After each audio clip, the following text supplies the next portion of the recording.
There's a different world if you want to go into netting at sort of a central bank level, or if you want to go down to low value remittances. But there's this whole interstitial universe.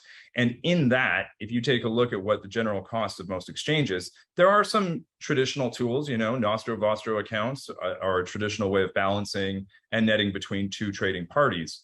But another option nowadays, especially in an era where there's so much micro trade going on, transactions that are less than $100 per person, but with goods exchanged, when that starts happening, you need to create a way that you can get through all of the traditional tariffs, red tape, custody issues around that supply chain, as well as that trade.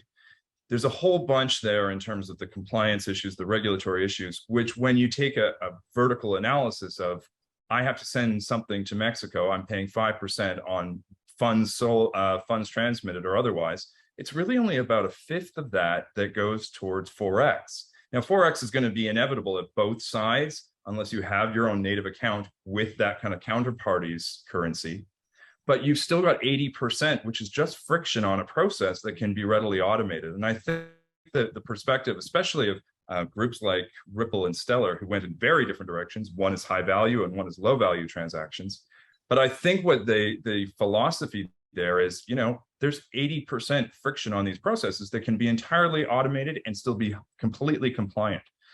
So why can't we start looking at ways to whittle against that and make international trade and funds exchanged, remittances, payments? Why can't we ease that process flow?